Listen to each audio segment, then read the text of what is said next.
어제는 인천에 있는 한 교회 어린이 여름 성경학교 말씀을 전하고 왔습니다. 작년부터 저를 초청하려고 몇 번 집회를 계획하고 준비했는데 코로나가 계속 확산이 되면서 집회가 2번이나 취소가 되었었습니다. 그러다가 이번에 또 다시 와달라고 해서 어제는 드디어 집회를 다녀왔습니다. 저를 초청한 목사님은 제가 그 부평감리교회라고 굉장히 큰 대형 교회가 있어요. 그 교회에서 2015년도 청소년 집회를 제가 인도하고 또 2016년도에는 여름성경학교를 제가 또 인도했었습니다. 그때 그곳에서 전도사님으로 청년부 담당 전도사님으로 계셨었고 또 집회할 때마다 내려와 가지고 이제 은혜를 받으셨던 분인데 2018년도에 목사 안수를 받고 이제 다른 교회로 부임해 가면서 그곳에서 이제 어린이 사역을 맡게 되고 저를 꼭 초청하고 싶어서 계속해서 몇 번 절을 했는데 이제 집회가 안 되었던 것이죠. 그러더니 지난주 또 코로나 확진자가 연일 1,000명이 넘어가면서 또 이제 수도권은 내일부터 거리두기 4단계가 격상이 됩니다. 그럼 이제 교회 모든 예배는 이제 비대면으로 진행하게 되는데요. 그래서 이제 어제 집회도 이제 그게 금요일 날 발표가 났으니까 또 계속 지난주에 확산이 되었었으니까 어제 집회도 또 취소되는 게 아닌가 생각했는데 다행히 집회는 진행하기로 했다라고 연락이 왔어요. 단 비대면으로 성경학교를 진행하고 어린이들은 각자 집에서 줌으로 참여한다라는 거였어요. 이게 금요일 날 연락받은 내용이었습니다. 한편에서는 다행이기도 하지만 한편에서 굉장히 아쉬운 일이죠. 줌으로 또 집회를 또 인도해야 된다라는 그 생각에 이건 기도하지 않을 수 없었고 또 어떻게 아이들에게 복음을 전해야 될지 또 아이들의 이 반응을 어떻게 끌어올 수 있을지 또 어떤 말씀을 전해야 될지 이틀 동안 고민하면서 집회 장소로 갔어요. 가면서도 운전하며 가면서도 어떻게 하지? 하나님 어떻게 시작을 해야 될까요? 시작이 중요한 거니까 어떻게 시작을 해야 될까요? 하나님께 계속 지혜를 구했어요. 저를 초청한 목사님이 저를 이제 반갑게 맞아주시는데요. 그러면서 저한테 하는 얘기가 그 얘기였어요. 집회 하루 전에 금요일 날 하루 전에 줌으로 여름 성경학교를 진행하라는 상부 지시가 내려왔다라는 거예요. 위에서부터 지시가 내려오니까 그래서 아이들은 이 현장에 참여하지 못하게 되었다라는 그래서 너무 아쉽고 죄송하다는 힘들게 몇 년 만에 힘들게 초청을 했는데 이렇게 되어가지고 너무 죄송하다고 저한테 얘기를 하는 거예요. 주일 학생들이 거의 한 100여 명이 넘는데요. 그리고 또 이번에는 현장 참여하겠다고 어린이 성경학교 현장 참여하겠다라고 또 신청한 학생들도 한 70여 명이 넘었어요. 그런데 이제 이렇게 돼버리니까 올 수 없게 되는 수도권 거리두기 4단계 내일부터입니다. 근데 이 교회는 어제부터 비대면으로 진행하게 되었어요. 먼저 앞당겨가지고. 그래서 제가 물었죠. 그러면 내일 어른들 주일 예배도 비대면으로 진행합니까? 라고 물어봤어요. 그랬더니 아니요.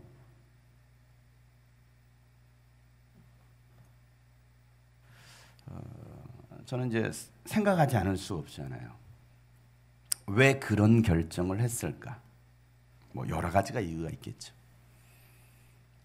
1시부터 찬양이 시작되고 또 이제 30분에 찬양이 끝나면 기도하시고 또 성경 봉독하고 제가 그냥 한 35분부터 올라가가지고 3시까지 진행하는 일정표였어요. 제가 1시간 반을 소화해야 되는 원래대로 하면 1시간 반을 소화해야 되는 일정표였는데요. 제가 그래서 그 담당 목사님께 이거 줌으로 집회하는 거라 이거 어떻게 될지 모르니까 설교를 1시간 이상 아이들이 과연 집중을 할 수 있을까? 우리 줌으로 수업하는 학생들 집중이 돼요? 잘 돼요? 공부가 쏙쏙 말씀이 쏙쏙 들어옵니까? 말씀이 아니지. 공부가 쏙쏙 들어옵니까? 출석 끝나자마자 집중이 안 될지도 몰라요. 켜놓고 바로 자는 학생도 있죠. 시연 씨.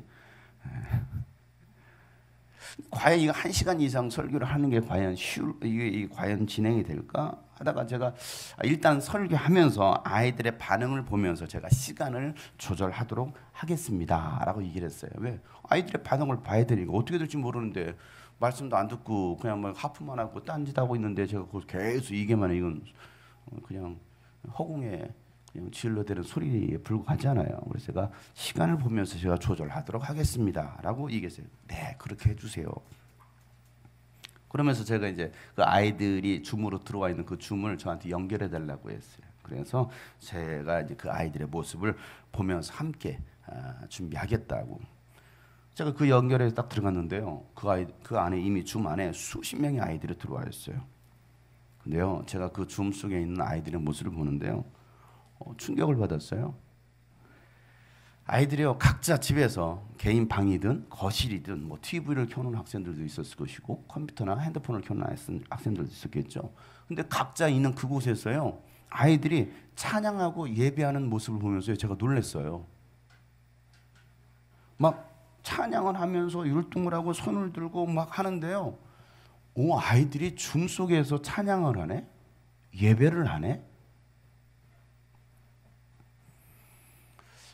1년 이상 아이들이 줌으로 학교 수업을 받았잖아요. 학교 수업을 받다 보니까 이게 익숙해졌는지 그래서 그런지 줌으로 예배하는 것도 너무 아이들이 자연스러운 거예요.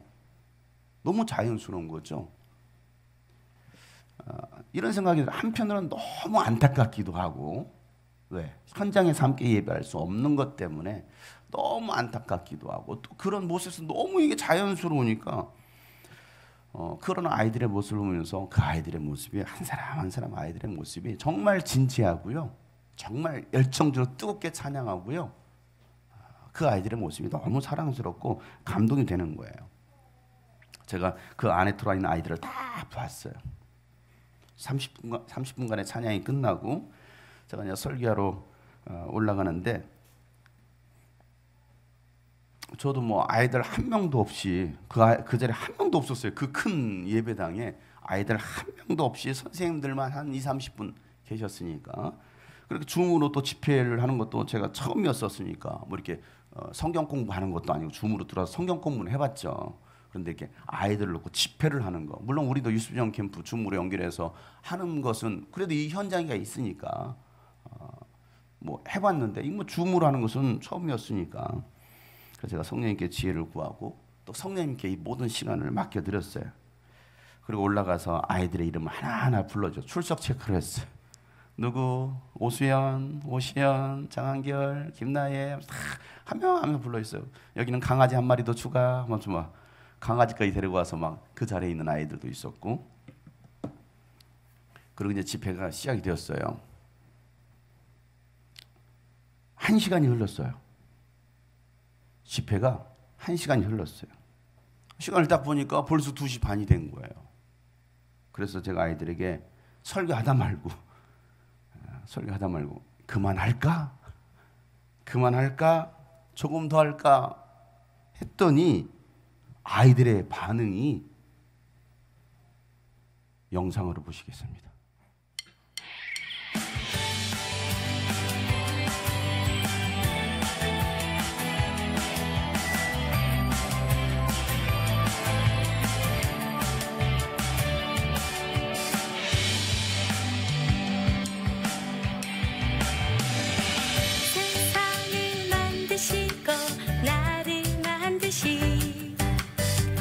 우리 주 하나님께 내 마음을 드리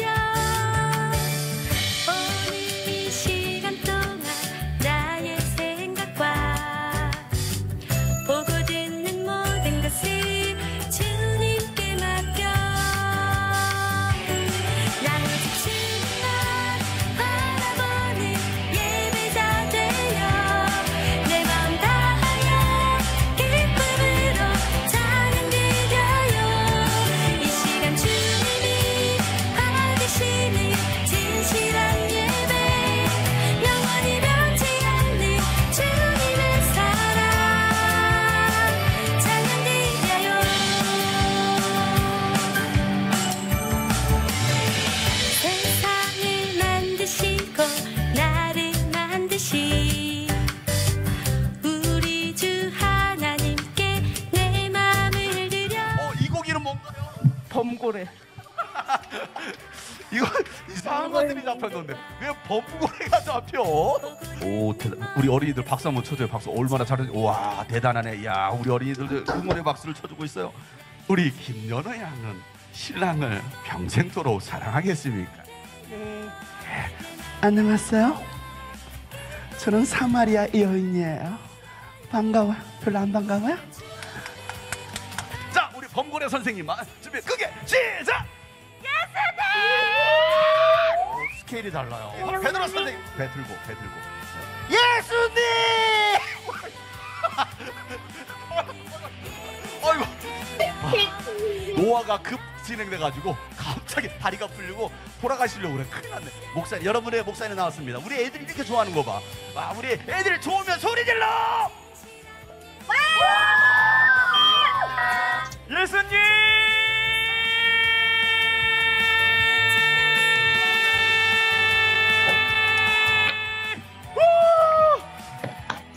역시 최고야, 최고. 재밌다.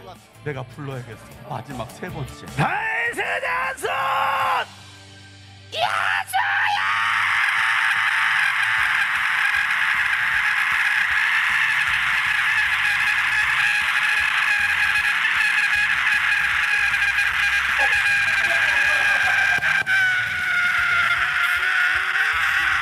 마지막 목소리야. 내 믿음대로 될지어다. 아멘. 오, 와,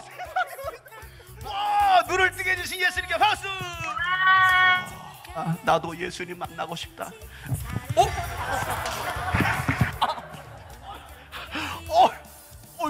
범고래 너무 무서워. 눈먼 자의 눈을 뜨게 하시고 수많은 기적을 행하시는 거야. 이야, 그러고 나서 이제 이도 예수님을 따라가면서 춤을 추고 찬양하고 이 여리고성을 나가려고 하는 그때에 다음 얘기는 다음 시간에.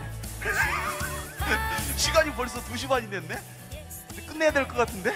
우리 어린이들 그만 끝낼까요? 다음에 들을래? 어떻게 할래? 조금 더 할까요? 어떻게 할까요? 조금 더 듣고 싶으면 이렇게. 자, 이제 그만했으면 좋겠다. 오, 우리 애들이 좀 더 듣. 우와, 가입표하는 애도 있어. 가입표하는. 야, 가입표하는 애 이름 적어. 이름 적어. 저거 3명 이름 적어. 성령님이 함께하면 우리는 이길 수 있습니다. 아멘. 이 시간 주 앞에 나갑니다. 나의 예배를 받아주소서. 내 입술의 사랑의 말이 내 마음의 위로의 말이 너의 삶의 축복의 통로가 되기를 소망해. 하나님이 아주 많이 너를 주님이 여러분을 사랑합니다. 우리 어린 친구들을 사랑해요. 사랑합니다. 하나님이 매일매일 너와 함께 계시네. 자, 우리 어린이들 마음껏 축복해요.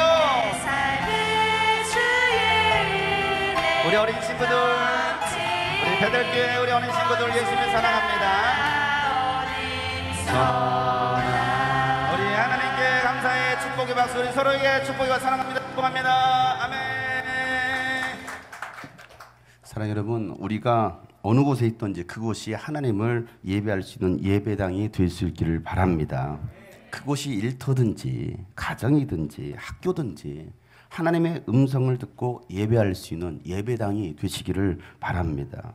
하나님은요, 신령과 진정으로 예배하는 예배자들을 찾고 계시는 거예요. 요한복음 4장 23절부터 24절 말씀에 우리가 잘 아는 말씀이잖아요. 참되게 예배를 드리는 사람들이 영과 진리로 아버지께 예배를 드릴 때가 온다라고 말씀하고 있어요. 이게 사마리아 여인에게 했던 말씀이잖아요. 지금이 바로 그때다. 아버지께서는 이렇게 예배를 드리는 사람들을 찾으신다. 뭐 한다고요? 이와 같이 예배 드리는 자를 찾고 계신대요.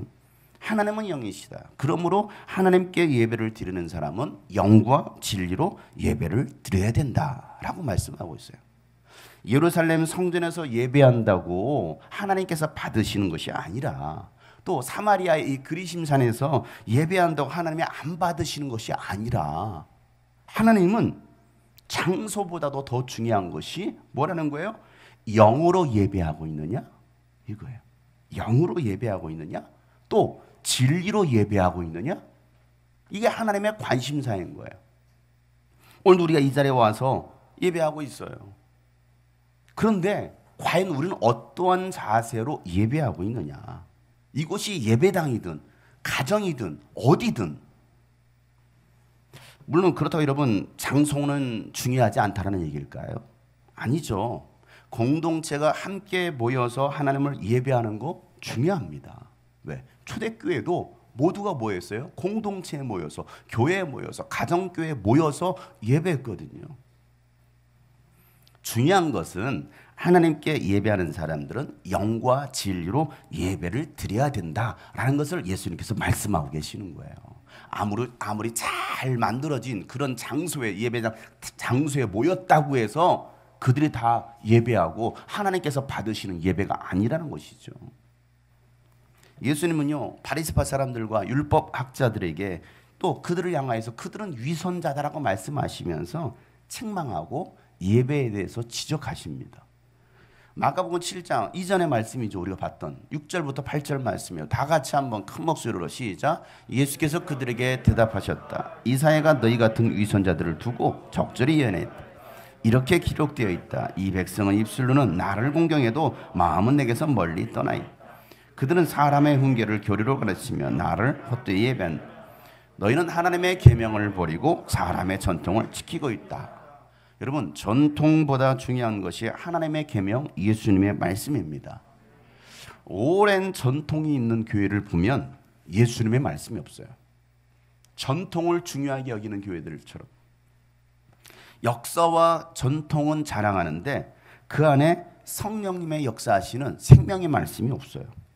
성지순례를 가보고 또 유럽의 그 종교개혁지 이 교회들을 방문해 보면요, 관광지가 되어 있지 그 안에 예수님의 말씀과 성령의 역사, 생명은 없더라는 거예요.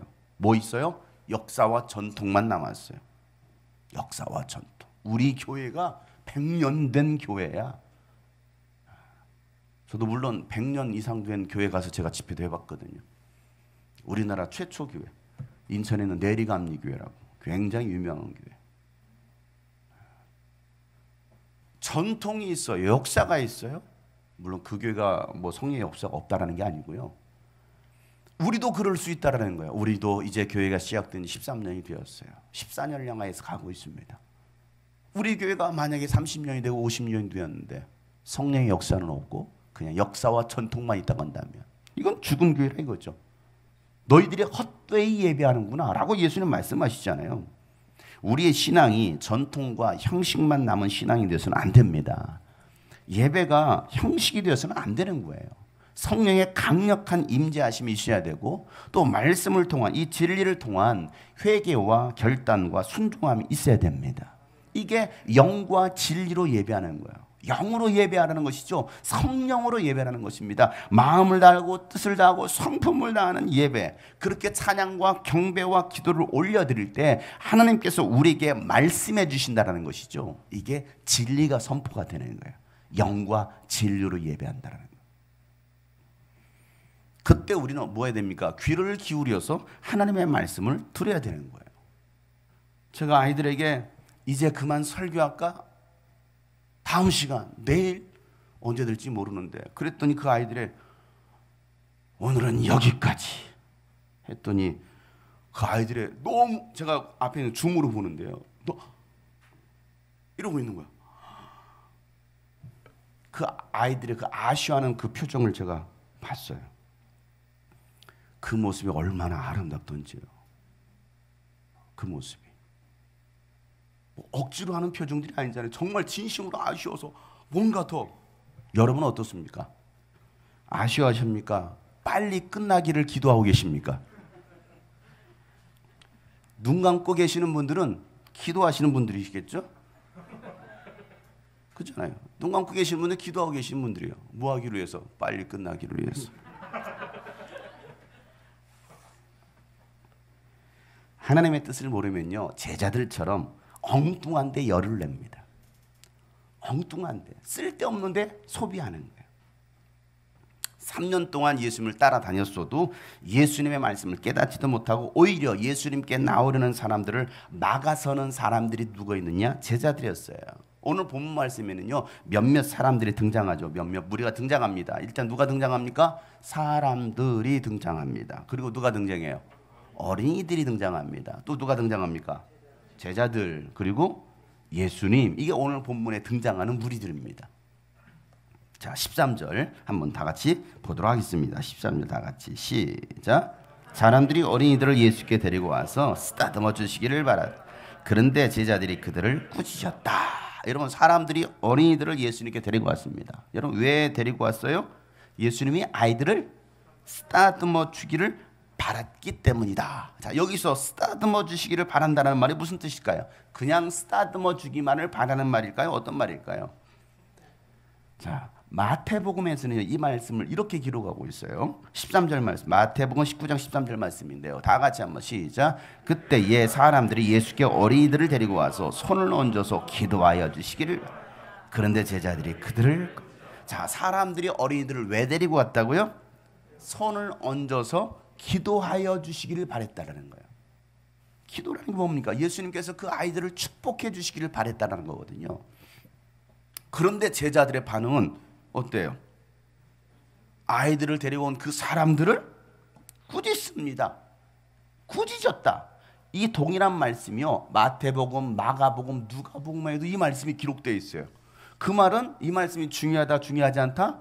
굉장히 중요하다는 것이죠. 중요한데 이 중요한 말씀에 동일하게 이 제자들의 반응이 등장합니다. 이 제자들의 반응도 동일해요. 그건 뭐였어요? 그들을 꾸짖었다라는 거예요. 그들을 꾸짖었다. 다른 말로 말하면 버럭 화를 냈다라는 거예요. 버럭 화를 냈어요. 그런 제자들을 보신 예수님의 반응은 어떻습니까? 예수님께서 어떻게 하십니까? 오늘 본문 14절 말씀 보세요. 예수님 반응 다 같이 시작. 그러나 예수께서는 이것을 보시고 노하셔서 제자들에게 말씀하셨다. 어린이 내게 오는 것을 허락하고 막지 말아라. 하나님의 나라는 이런 사람들의 것이다. 자, 예수님이 제자들에게 뭐 하십니까? 노하십니다. 아이들을 데리고 온 사람들에게 화를 내고 있는 제자들에게 예수님은 그들을 보시면서 오히려 이제는 누구에게? 제자들에게 예수님께서 노하시면서 화를 내시더라는 거예요. 왜 예수님께서 제자들에게 화를 내셨을까요? 제자들은요 아직도 예수님의 뜻을 모르는 거예요. 예수님의 의도, 예수님의 생각과는 다른 생각을 가지고 있었던 사람들이 누구예요? 제자들이었어요. 그러니까 예수님의 생각과 제자들의 생각이 다른 거예요. 나의 생각과 예수님의 생각이 다른 거예요. 제자들은 왜 아이들을 데리고 온 사람들에게 화를 냈을까요? 왜 그 사람들이 화를 냈을까요? 이랬을지도 모르겠습니다. 이 자리는 아이들이 낄 자리가 아니야 라고 생각했을지도 몰라요. 여기에 많은 어른들이 있어. 너희들이 이곳에 낄 자리 아니야. 본인들은 어른이라고 생각하는 거죠. 어른. 이런 어른들을 향해서 오늘날 뭐라고 말합니까? 예. 왜 저를 보면서 꼰대라고요? 이런, 나는 어른이거든. 니들은 애들이잖아. 아니, 바쁘신 예수님이 아이들까지 챙기고 아이들 때문에 번거로워지면 안 된다라고 어떻게 보면 생각했을지도 몰라요. 예수님을 생각해서. 그래서 사전에 차단을 시킨 거예요. 오지 마라. 왜 데리고 왔느냐? 이왕이면 어른들이 예수님을 많이 따라와야지. 어린이들은 시끄럽고 산만하고 또 집중도 잘 하지 않는데 라고 생각했을지도 몰라요. 여러분, 애들이 상황 파악을 합니까? 이 자리에 애들이 있어봐요. 애들이 어떻게 할까요? 막 떠들고. 조금 더 지금 예한이는 애기니까 가만히 이러고 있지. 하준이가 이 안에 있다고 생각해 보세요. 다 휘비고 돌아다닐 거야. 이 앞에서 설교한다고 마이크 들고 있으면 이러실지도 몰라요. 막 떠들어가 할지도 몰라요. 그러니까 예배 집중 안 돼. 방해되잖아. 애 좀 끌어내 할지도 몰라요. 이게 제자들의 생각. 아니, 더 나아가 저는 이 본문 말씀을 볼 때마다 제자들의 태도에 대해서 이렇게 봅니다. 애들은 돈이 안 돼. 애들은 헌금을 얼마나 하겠어. 그러니 애들은 가라. 애들은 가. 애들이 헌금을 하면 얼마나 하겠어요. 애들이 헌신을 하면 얼마나 헌신하겠어요. 헌금하는 것보다 먹는 게 더 많은데, 더 사줘야 되는데, 계속 투자해야 되는데, 계속 뿌려야 되는데, 언제까지? 적어도 그 아이들이 돈을 벌 수 있을 때까지 몇 살이에요? 앞으로 몇 년을 기다려야 돼? 적어도? 자, 하준이는 몇 년을 기다려줘야 돼요? 예한이는 몇 년을 기다려야 돼? 그렇잖아요. 앞으로 이 아이들은 20년을 투자해야 돼요. 20년을 투자해도 나온다는 보장이 있어요? 거둘 때 되니까 교회를 떠나네. 먹튀하는 거야.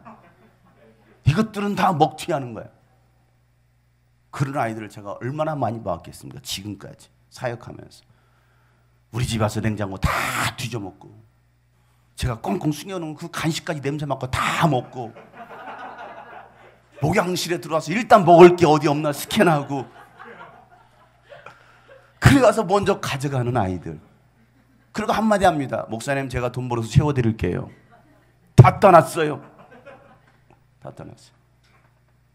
청년들이 이제 살만하고 돈 좀 직장생활하고 돈 벌만 하니까 웬걸 세상이 좋으네. 그리고 교회를 떠나요. 제자들은 이걸 봤을지도 몰라요. 왜? 20년을 투자해야 돼. 앞으로 10년 더 투자해야 돼. 언제 거둘지도 몰라. 이건 낭비야, 허비야. 언제까지 우리가 이 아이들을 봐야 돼? 그러니 어른들, 애들은 가라, 애들은 가라. 이 다음 세대 사역을 하겠다고 하는 사람들이요, 시간이 지나고 나면요, 다음 세대 사역은 다음에, 지금은 아니야. 다음 세대 사역은 나 해볼 만큼 해왔는데, 내가 한 10년을 해봤는데, 이건 내려놓고, 내려놓음. 다 배웠잖아요. 내려놓음. 다음 세대를 내려놓고 어린 사역에 집중. 내려놓고 집중. 이런 사람들 참 많이 봐요.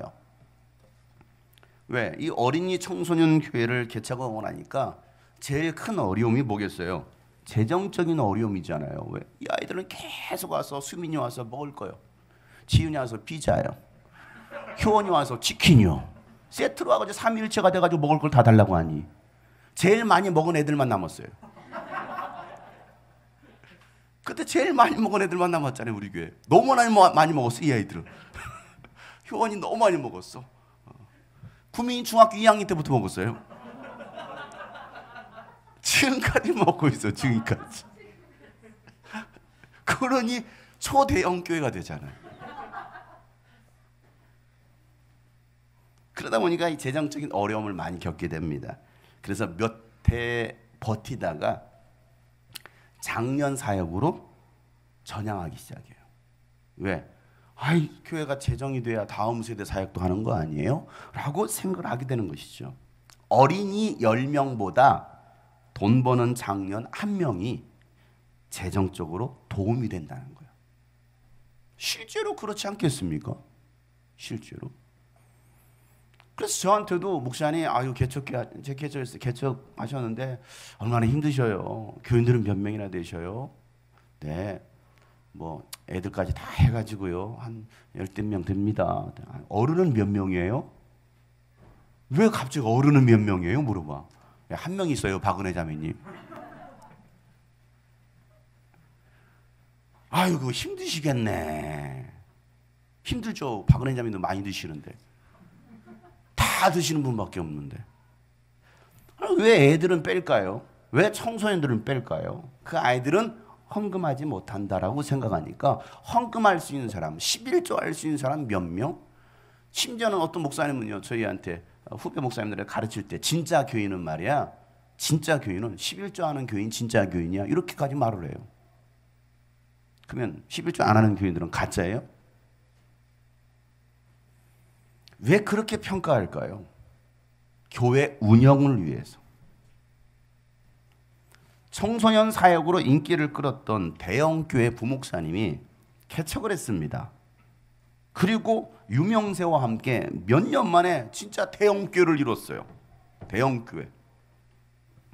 그분은 더 이상 다음 세대 사역을 하지 않습니다. 유스비전 캠프에 초청하려고 제가 연락을 몇 번 했거든요. 돌아온 대답은 이제는 청소년 집회는 가지 않습니다 라는 거였어요. 제가 왜요? 이유를 물어봤어요. 왜요? 청소년들은요 말씀에 집중을 잘 하지 않아요. 그리고 힘들어요. 그래서 이제는 말씀에 집중하는 청년들 이상 장년들의 이 집회만 간다는 거였어요. 제가 그 얘기를 들으면서 뭐지 이게? 돈이 안 되니까 안 가는 건 아닐까? 여러분 장년 집회 가면요, 뭐 일반적인 장년 집회를 가면 한 번만 설교해도 최소 100만 원 이상은 받습니다. 사례비로. 큰 교회 집회 가면요 더 많이 받겠죠. 그분은 여전히 인기가 있습니다. 여전히 인기 있습니다. 그리고 뭐라고 그분을 소개하느냐면 다음 세대를 사랑하는 목회자, 다음 세대를 위해서 헌신하는 목회자로 여전히 알려져 있습니다. 제자들은요 아이들을 데리고 온 사람들을 봤을 때 그 사람들이 싫은 거예요. 왜 그럴까요? 다음 세대에 대한 비전이 없어요. 제자들이 예수님의 생각과 다른 것이죠. 예수님과 같은 마음 같은 생각이 아닌 거예요. 바울은요 분열되었던 이 고린도 교회 또 이 빌립보 교회를 향하여서 여러분 같은 생각을 품으십시오라고 권면을 합니다. 빌립보서 한번 보겠어요. 빌립보서 2장 2절 말씀이에요. 다 같이 한번 읽겠습니다. 시작. 여러분은 같은 생각을 품고 같은 사랑을 가지고 뜻을 합하여 한 마음이 되어서 내 기쁨이 넘치게 해주십시오. 같은 생각, 같은 사랑, 같은 뜻을 합하여 한 마음이 되어서. 또 고린도전서 1장 10절 말씀에도요. 고린도 교회가 굉장히 많이 분열되었었거든요. 그냥 분파가 여러 개로 갈라졌습니다. 다 같이 한번 읽어보겠습니다. 10절 시작. 그런데 형제자매 여러분, 나는 우리 주 예수 그리스도의 이름으로 여러분에게 권면합니다. 여러분은 모두 같은 말을 하며 분열이 없도록 하며 같은 마음과 같은 생각으로 뭉치십시오. 아멘. 사랑하는 여러분, 예수님과 같은 생각을 품으시길 바랍니다. 같은 사랑을 가지고 뜻을 합하여 한 마음이 될 수 있기를 바랍니다. 모두가 같은 말을 하고 같은 마음과 같은 생각으로 똘똘 뭉칠 수 있기를 바랍니다. 이게 교회라는 거예요. 이게 교회 공동체예요. 여러분은 예수님뿐만 아니라 주님이 꿈꾸신 교회 성도들이기 때문에 담임 목사인 저와 같은 생각을 품고 같은 말을 할 수 있어야 되는 거예요. 제가 이렇게 말했으면 여러분도 이렇게 말해야 되지 저렇게 말하면 안 되는 거예요. 여러분의 생각을 집어넣어서 뭔가를 또 말을 하면 안 되는 거예요. 결국에는 이게 분열을 조장하는 겁니다.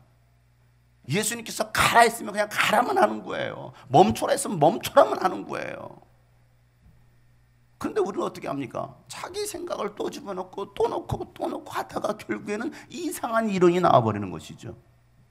같은 생각, 같은 말, 같은 뜻, 그래야 같은 열매를 맺을 수가 있는 거예요.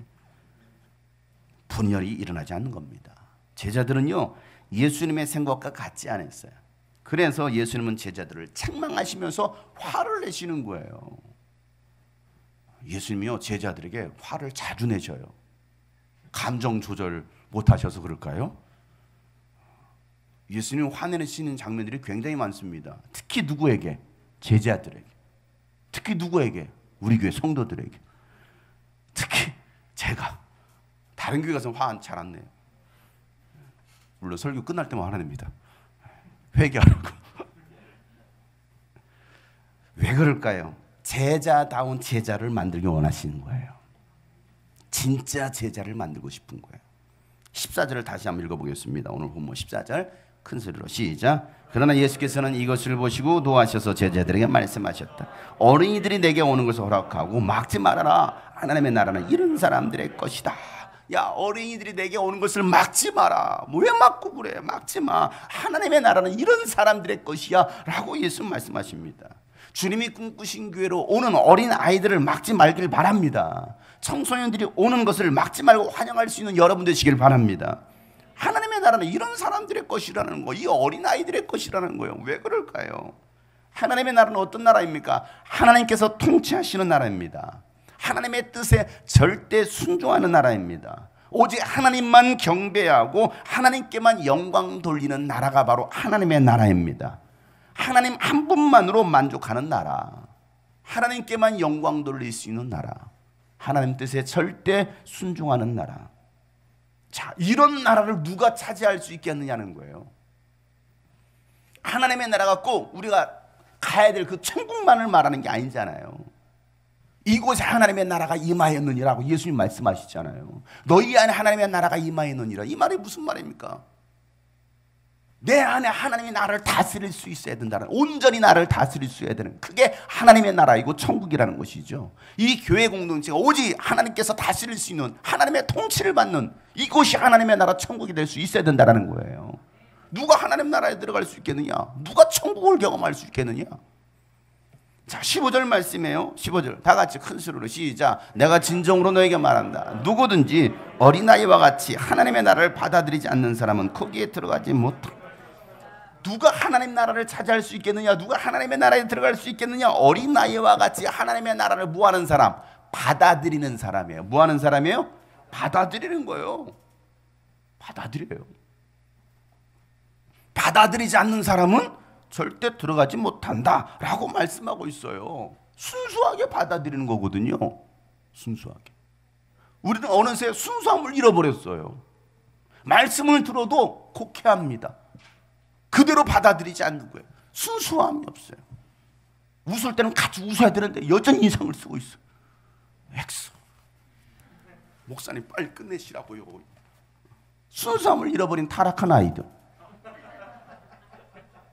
근데 순수한 아이들은 뭔가 절망해. 여기서 설교 끝낸다니까. 오늘도 여기서 설교 끝내면 여러분 박수를 칠 거야. 야, 드디어 목사님 변화 받으셨네. 그럴지도 몰라요. 옆에 사람 보시면서 순수함을 잃으셨습니까?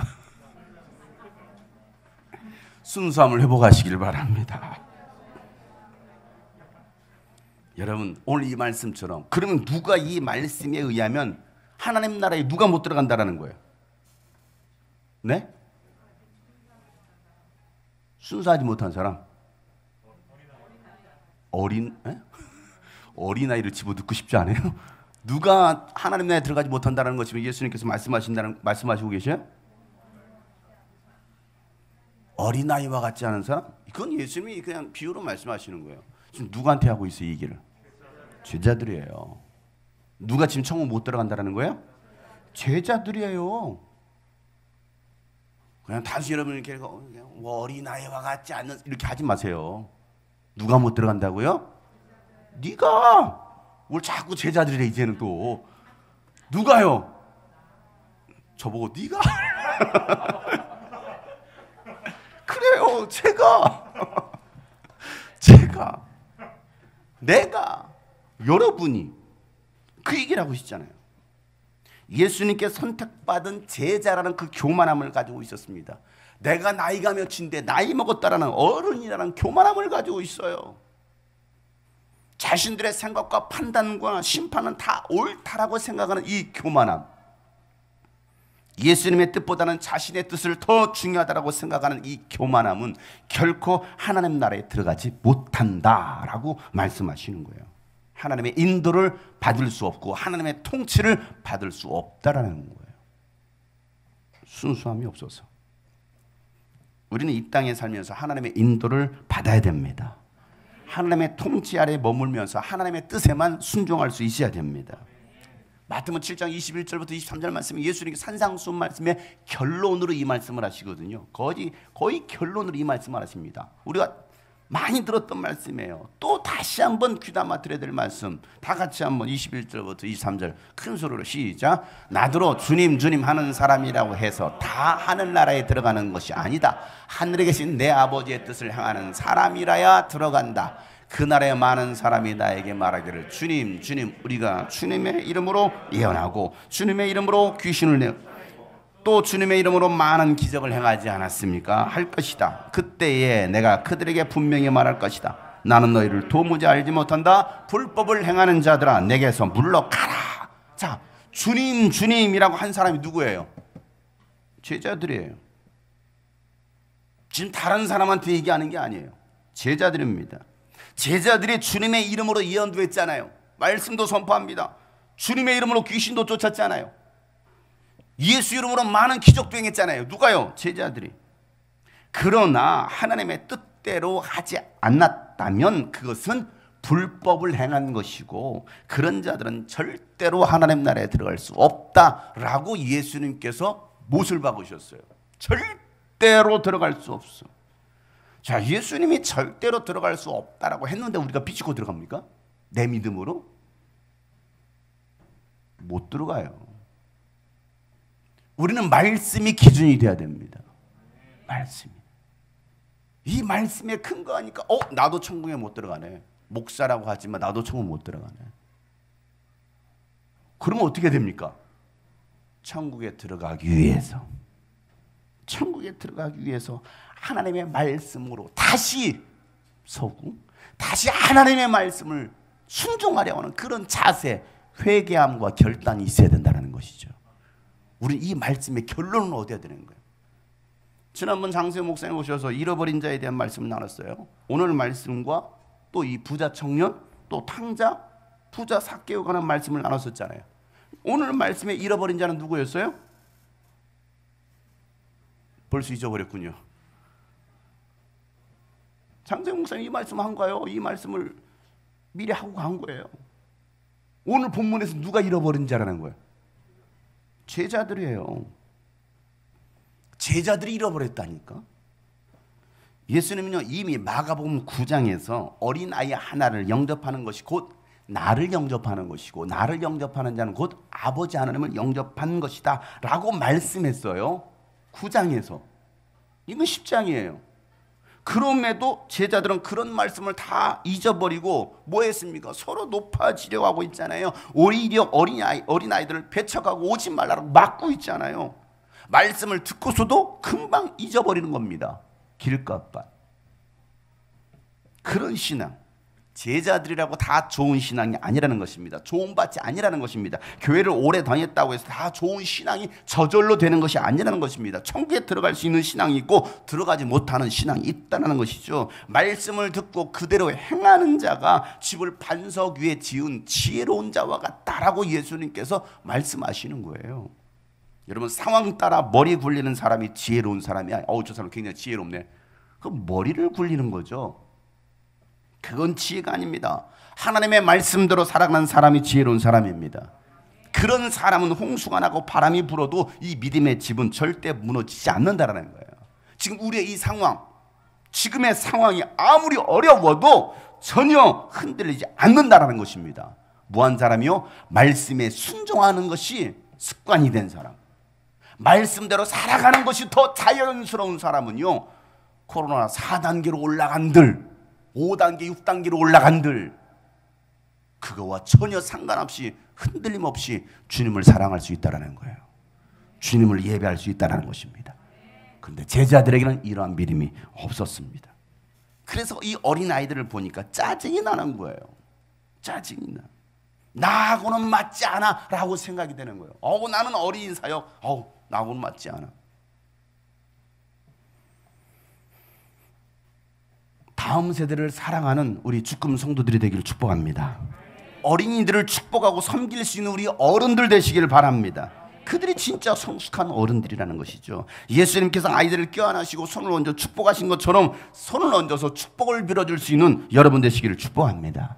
오늘 16절 말씀 결론이에요. 다 같이 큰 소리로 시작. 그리고 예수께서는 어린이들을 껴안으시고 그들에게 손을 얹어서 축복하여 주셨다. 여러분, 어린아이와 같이 하나님의 나라를 순수하게 받아들이지 않는 자들은요, 하나님의 나라에 들어갈 수 없다라고 분명히 말씀하셨습니다. 제자들처럼 영적 순수함을 잃어버리지 않았는지 한번 우리는 돌이켜 봐야 돼요. 예수님을 따라다니다 보니까 제자라는 특권 의식만 있었지 예수님의 뜻을 제대로 깨닫지도 못했던 이 제자들처럼 주님이 꿈꾸신 교회 다니다 보니까 유스비전 캠프도 하다 보니까 내가 뭐 찬양 인도도 하고 뭔가 워십도 하고 뭔가 교사도 하고 뭔가를 하다 보니까 처음에 순수함은 없어요. 하나님께 사랑함으로 헌신하고 그냥 그런 열정 없어요. 순수함을 잃어버린 채 그냥 타성에 젖어서 습관적으로 교회를 다니고 있지는 않은지 내가 무대의 주인공이 된 것 마냥 그 앞에 서서 뭔가 춤을 추고 노래하고 있지는 않은지 착각이라는 거예요. 착각. 자기가 주인공이 된 줄 알아요. 자기가 스타가 된 줄 알아요. 착각하지 말라는 거예요.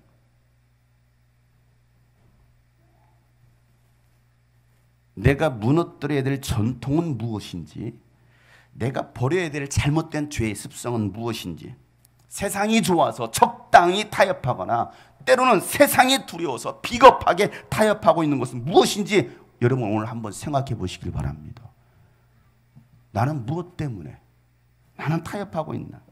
그래서 이제는 다시 바꿔야 된다는 것입니다. 고통이 있더라도 과감히 잘라버리고 다시 시작할 때 하나님께서 여러분에게 감당할 수 있는 능력을 주십니다.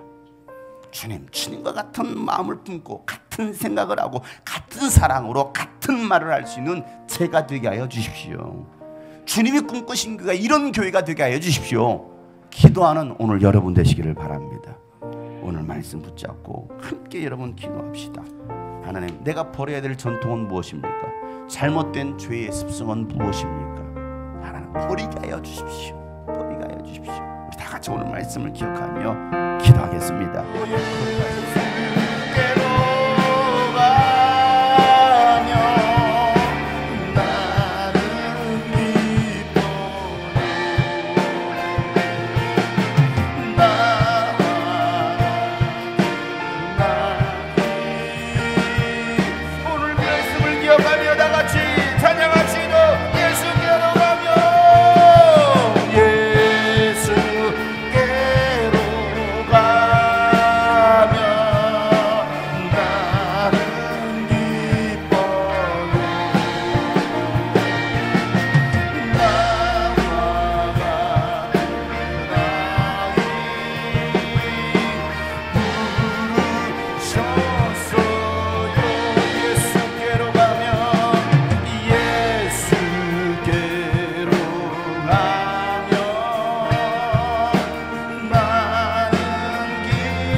어린아이와 같지 않고선 결단코 하나님의 나라에 들어갈 수 없다는 이 주님의 말씀을 다시 새기며 하나님 다음 세대를 사랑하며 그 아이들을 위해서 축복하며 섬길 수 있는 우리 모든 성도들 되게 하여 주시옵소서. 그래서 우리 모두가 하나님 나라에 들어갈 수 있는 행복한 자들 되게 하여 주시옵소서.